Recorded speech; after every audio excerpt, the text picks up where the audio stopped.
Hi guys, this is Joy and welcome back to our channel for another video kung saan pag-uusapan natin ngayon ang 5 ESL companies wherein you don't have to put any makeups or iisipin mo pa if you're presentable enough in front of the camera or if you have a plain white background or may mga designs ba yung background mo as required by the company, because here in these companies you are going to teach your students in an audio-based class only.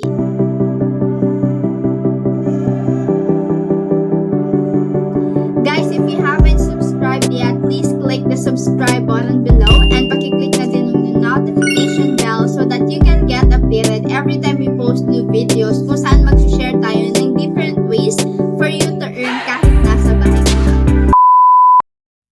Now, let's have Daisy English. So, yung students nila are Chinese between 12 to 70 years old. Ang starting rate is $3.4 per hour plus bonuses up to $20. So, this is roughly around 150 to 200 pesos per hour. Benefits, it's a paid training kasi sometimes may mga training na hindi pa siya counted as your earning. So, it will just count during your teaching hours. And for the schedule, it's going to be flexible. You can open your schedule anytime between 5 a.m. to 11 p.m. Manila time. That's Monday to Friday. For the class size, so it's going to be one-on-one audio classes. You need to conduct classes ranging from 15 to 60 minutes per class session. And you're going to teach using KakaoTalk and or Skype. For the qualifications, first, you must be fluent in English. So, if your neutral accent, that's perfectly fine. Or kung American accent ka, then that's good as well. You can dedicate 15 to 20 hours per week. You must have strong verbal and written communication skills. Maintain good attendance and performance record.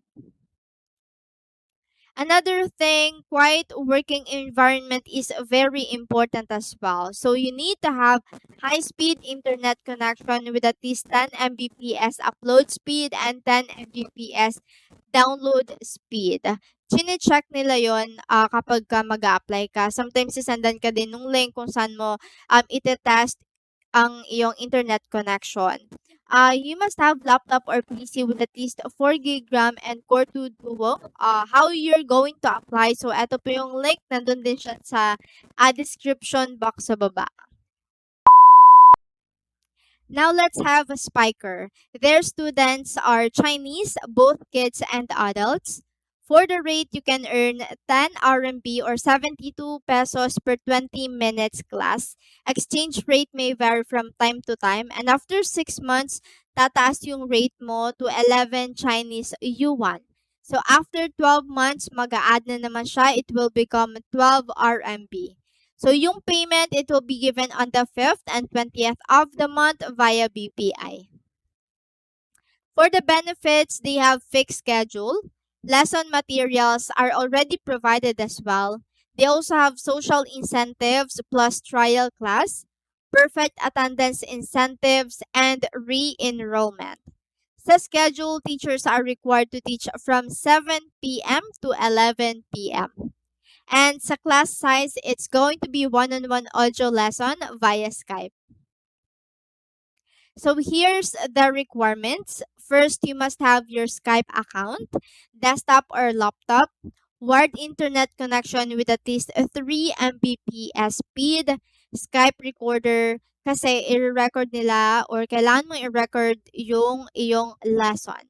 QQ international account, PIN number, scanned government ID with your birthday on it, scanned 2x2 picture, personal BPI savings account, and audio recording about self-introduction and message to your students. And to apply dito kay Spiiker, you have to message this Skype ID. So, express your intention that you are interested to be an ESL teacher. And then, their recruitment starts from 2 p.m. onwards. Now, let's have a tutoring. So, their students are Korean, both kids and adults. For the rate, starting rate will be $2.70 per teaching hour, but after the probation, you will earn $3 to $4.50 per teaching hour at may incentives pa. Now let's go to benefits. First, no need to prepare for your lessons because teaching materials are already provided by them. Sabi nga nila, they have over 2,000 teaching materials. Next, differentiate yourself with your own teaching style. Lalo na kapag ka-booking system, to make sure na babalik-balikan ka ni student, dapat you have your own teaching style para makatch mo yung attention nila. And then, when you have your training, tuturuan kayo ng mga TPR or what you call the total physical response. So, isasama dun yun sa training para you will gain the attention and interest of your students once you teach. Next is teach during your free time. Now let's go to schedule. It's flexible working hours. For the teaching hours naman, kapag ka full-time ka, you will need to render 35 hours per week, and kapag ka part-time, 15 hours per week. For the qualifications, first, you must be 22 years old and above. Next, native speaker or as good, or ito yung mga neutral accent. Next, college graduate. You must handle different levels of students at from kids and adults or starting from beginners to advanced. And then next, experience and passionate in teaching English. And next, experience in teaching TOEIC and OPIC is a plus dito kay tutoring. They also have their required system qualifications. Ayan, processor Intel Core, next Windows 10 64-bit, yung RAM minimum of 8 gig, internet speed at least 10 Mbps, and once you apply, sometimes sasandan ka nila nung link or sasabihin nila na ito, click mo tong link na to test your internet speed kung papasa ba sa kanila. Next, you must have your headset na USB type, just like what I'm using right now. This is a USB type headset. And last, internet connection or LAN. So, yung Wi-Fi and USB sticks ay hindi pwede sa kanila. Now, for their recruitment process, first, yung initial screening. And then, you will have technical check. After that, the interview. And then, kapag ka nakapasa ka, you will go to the next part, which is the training. Part 1 and Part 2. Then, you will do your demo class. And next one is onboarding. So after you onboard, i-endorse ka na dun sa inyong team leader with that training. And then initial screening results will be sent via email as well. To apply naman, nandun yung link sa description sa baba. Click nyo na lang din iyon. Now let's have langdy. So their students are Korean, adults 18 and above. They have a wide range of levels of students from beginners to advanced, but mostly adults yung kanilang students. For the rate, you can earn $3 to $5.7 for every 15 minutes class, including the benefits. And sa schedule, it's flexible with minimum required work week of 15 hours. Now let's talk about their benefits. So they have attendance incentive up to 30% depending on the number of completed classes achievable every month. Quarterly incentive, pay will raise based on your teaching performance. Peak season incentive, that's hourly rate plus up to 4 cents. Teaching materials provided na din ni Landy. And kung gusto mong part-time or full-time, so pwede kang pumili. And yung gustong-gusto natin, yung home base. For the class size, one-on-one audio class, their online booking system, and yung gagamitin nila na teaching app ay yung Langly app or KakaoTalk. They also have this $100 signing bonus. But there's also terms and conditions bago mo makuha itong $100.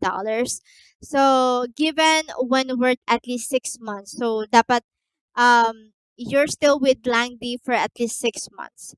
Bonus will be accumulated monthly and given as a lump sum payment at the end of 6 months. Contract termination will make your bonus invalid. Attendance rate and diligence is relevant to the bonus. So sabi dito, bonus could be incomplete depending on your absence rate. So make sure na i-complete natin yung attendance natin kapag may students tayo na pagtuturuan. Qualifications. First teaching certificate, yung TESOL, TFL, SALTA, etc. College graduates or enrolled students. Next, stable internet and backup device. And then, kung American or neutral accent ka, then you're good to go dito kay langdy. Proficient in English, both speaking and writing. And yung pinaka-importante is you have your quiet environment since you're going to teach students. Yung preferred qualifications naman nila ay who are available for early morning, late evening, and weekend classes. Experience in teaching, so it's a plus for them, and tech savvy. They also have device requirements, laptop or desktop with stable backup. Next is stable internet connection.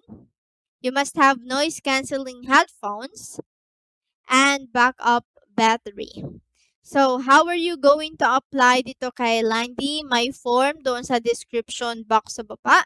Just click it and then it will route you kung saan kayo pwede mag-apply.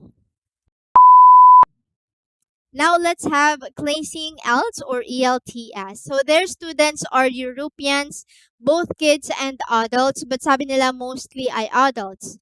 For the rate, you can earn 130 to 150 pesos per hour. And sa payment naman, they're going to send it bi-monthly via bank transfer and you can get it on the 5th and 20th of each month. So for the schedule, they have fixed regular schedule. Kung gusto mo na full-time or part-time, pwede sa kanila.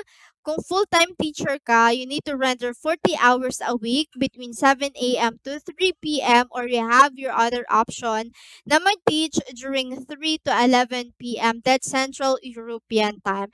And once you already started teaching, make sure na fina-follow or alam mo yung time zone ni student kasi sometimes baka yung fina-follow mo is yung time natin and then it's different on their time zone.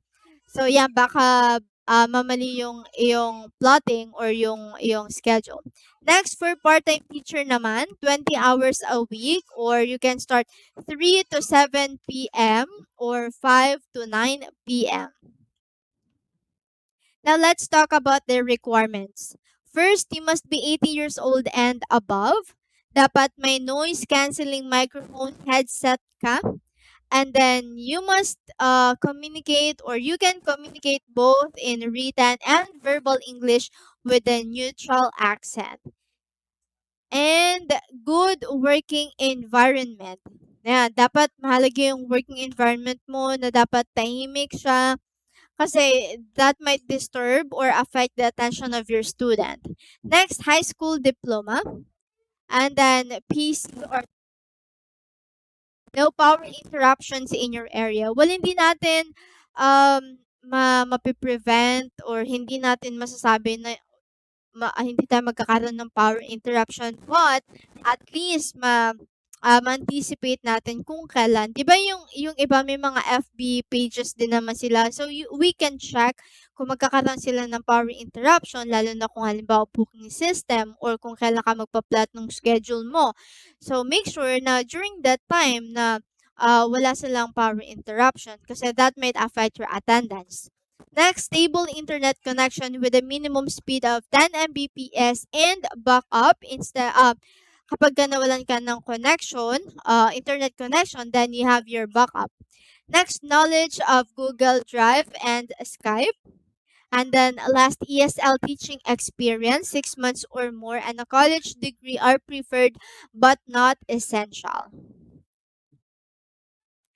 How are you going to apply? May link dun sa description box sa baba. Lalagay ko na lang din. Or you can email your resume or CV dito po sa email address na to. Another way to apply, punta kayo dito sa kanilang website and then fill up nyo itong mga information such as your name, email address, contact number, Skype ID, nationality.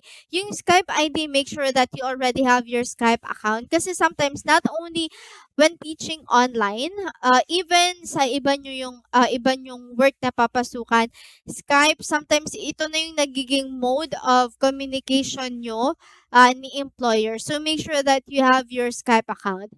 Next, what are your hours or shift availability? Kung full-time ka ba or part-time?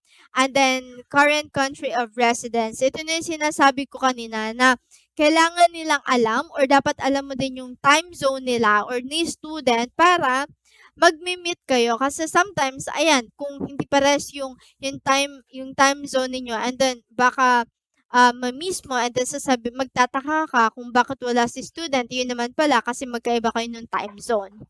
Next, position applied for, eto na yung online ESL teacher. And then kung may ESL teaching experience ka, maganda na ilagay mo so that it's a plus point kapag may teaching experience ka na.